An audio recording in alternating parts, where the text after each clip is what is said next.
ஒரு பக்கம் மறுநாள் வந்து பார்த்தீங்கன்னா, அவங்க அக்கா அதாவது அவங்க அக்காவுக்கு வந்து பார்த்தீங்கன்னா, வளகாப்பு இல்லையா? ராகவோட அக்காவுக்கு. அந்த ஒரு விஷயம் வந்து பார்த்தீங்கன்னா, நம்ம ராகவோட மனசுக்குள்ள ஓடிக்கிட்டே இருக்கு. "அக்கா நான் வந்து பார்த்தீங்கன்னா, கண்டிப்பா வளகாப்புக்கு வந்துருவேன்" அப்படின்னு சொல்லிட்டு உங்ககிட்ட சத்தியம் பண்ணிட்டு வந்தேன். ஆனா என்னால இப்போ வந்து பார்த்தீங்கன்னா, வர முடியுதா? இல்லையா? அப்படின்றது எனக்கு தெரியலக்கா அப்படின்ற மாரி வந்து சொல்லி, மனசுக்குள்ளேயே வந்து பார்த்தீங்கன்னா, மன்னிப்பு கேட்டிருக்காங்க. அது மட்டும் இல்லாம இப்போ என்ன பண்றது? ஏது பண்றது? அப்படின்னு சொல்லிட்டு அவருக்கு தெரியல. அதே மாரி இப்போ கடைசி சிச்சுவேஷன்ல இருந்துட்டு இருக்காரு அப்படின்றது மட்டும் நல்லாவே தெரியுது. ஒரு பக்கம் வந்து பார்த்தீங்கன்னா, "அபி நான் உன்ன விட்டு போறேனா இல்லையான்னு எனக்கு தெரியல. இதுக்கப்புறம் வந்து பார்த்தீங்கன்னா, உன்ன பார்க்க முடியுமா இல்லையான்னும் தெரியல.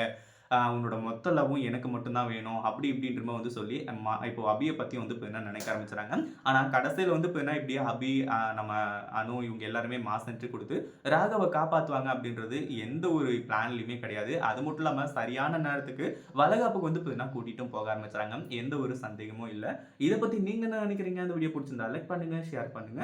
இப்பதான் நம்ம சேனலுக்கு ஃபர்ஸ்ட் டைம் வரீங்க அப்படின்னா, கீழ இருக்க சப்ஸ்கிரைப் பட்டன பிரஸ் பண்ணிக்கோங்க.